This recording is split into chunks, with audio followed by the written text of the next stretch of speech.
Hello there, avid listeners. Thanks again for tuning into Sin's Workshop. I hope you're all having a wonderful day. Alright, so today we're going to be talking about Daughters of Darkness by L.J. Smith. This book, this book was originally written in 1996 and it's gone through 2 rounds of edits. First round of edit was in 2008 with the publication of the omnibuses that put 3 books together. However, upon some of my research, because I wanted to get my dates right and my information correct for these reviews, the edits were not done properly. They were rushed, they were incomplete, so of course that's going to hurt your sales, right? The book was republished again. The series, books 1 through 9, were republished again in 2016 as special editions. And I will say the editing is much better. It's much cleaner. It's more concise as far as the storytelling goes. Now, I will say, as much as I did enjoy this book, it really is a reflection of the 90s. I say that because nowadays when we look at literature, a lot of literature is highlighting, a lot of important issues that are going on in society right now. Books deal with, bigotry, xenophobia. I'm not saying all of them do. I'm just saying it's more common nowadays. You really are more aware as a reader because young adults are becoming more active in society. They are becoming more active when it comes to politics and social sciences, women's rights. They are more aware than they were in the 90s. Nothing that's a bad thing. It just shows how we've grown as a society in small ways. Now, that being said, this book, like I said, is really much a reflection of its time in the 90s. It doesn't have a whole lot of depth to it, and the series as a whole does deal with this concept of the soulmate principle. So each book is dealing with a character from the night world finding their soulmate and trying to be with them against, all odds, right? Well, I've said this before, I'm okay with the whole insta-love trope. If it's written well, I don't mind it. However, it's not my favorite thing, and this book highlights why. It lacks depth. It shows a lack of depth for the romance.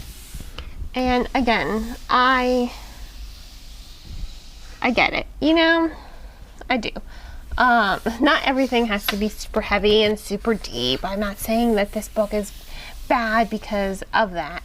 What I'm saying is that insta-love trope, it doesn't make the romance, in my opinion, believable.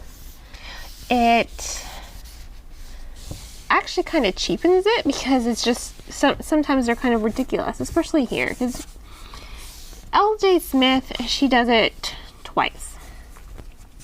She does this insta-love trope twice in this book. I get it. She's writing a story about this concept that she's brought up, the soulmate principle.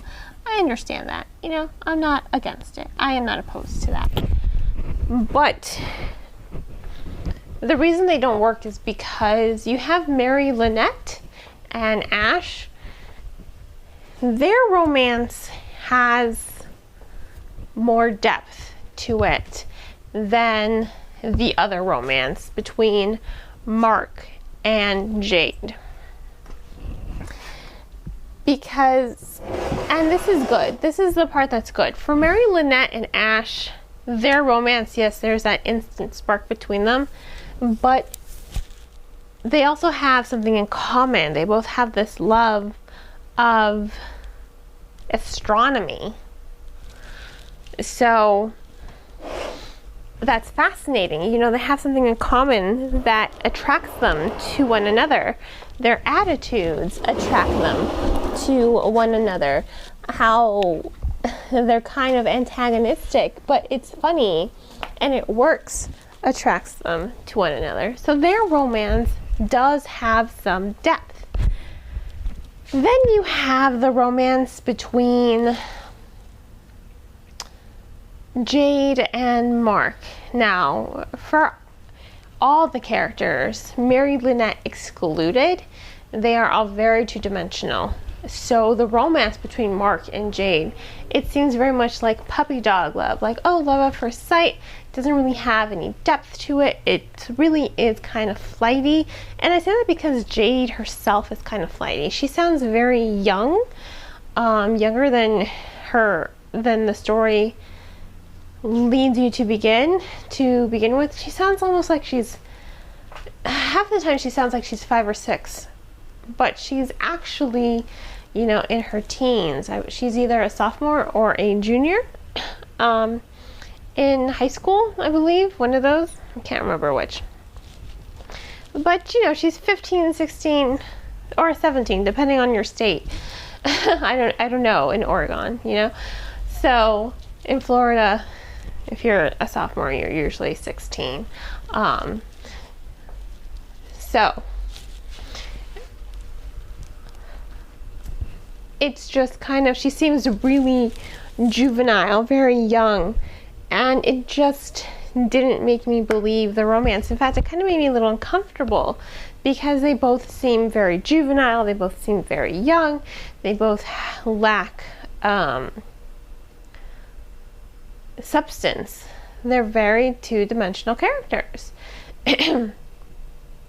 So their romance doesn't work because of that, because there's nothing tying them together. In fact, she's like, I think he's my soulmate. And when you read it, she just sounds so much like a child that it's just like, I'm not really feeling this, you know? And that was me when I was reading it. I wasn't really feeling the romance. It was, again, a little uncomfortable to read because it seemed super juvenile.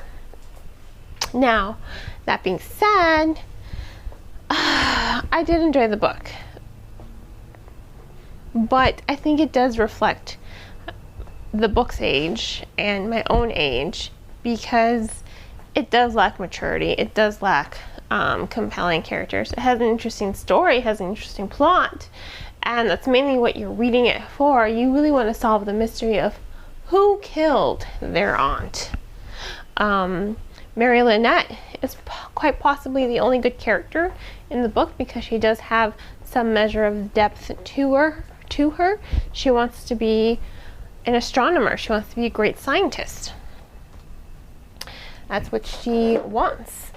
And so she's hesitant about being a vampire.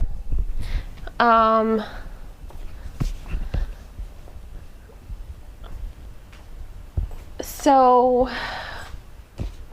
she really is the only interesting character, unfortunately, for me personally. But I do think this is a book written for teens and tweens.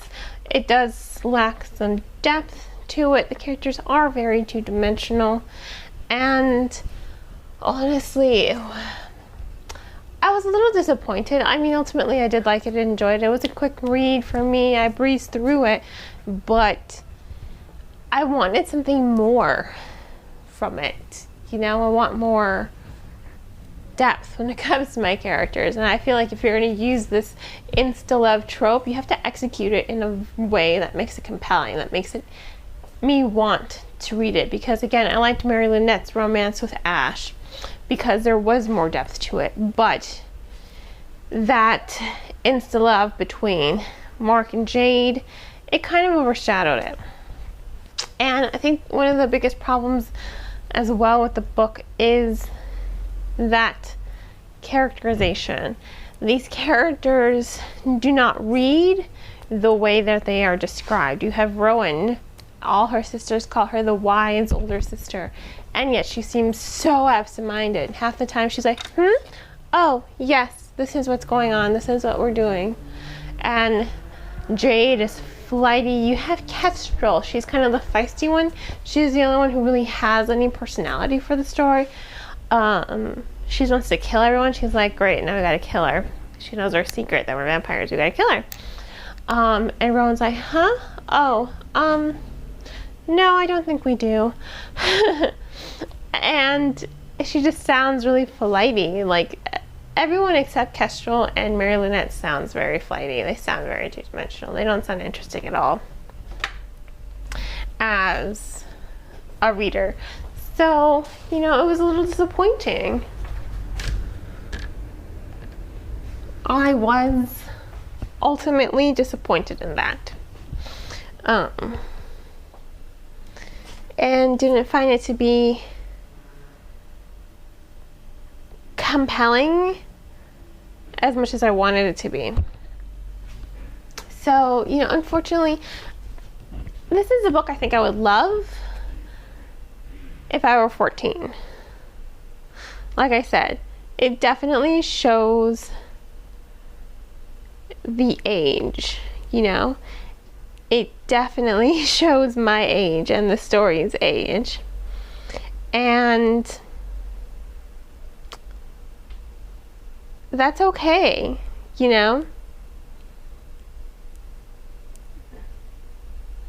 That for me, it was okay. But yeah, I wish I had read this book when I was younger. I think I would have enjoyed it way more. I would have loved it if I were 14. So, but as it is, I'm not 14. I am 30. So it did fall short for me. So I have to give this book 3 out of 5 stars.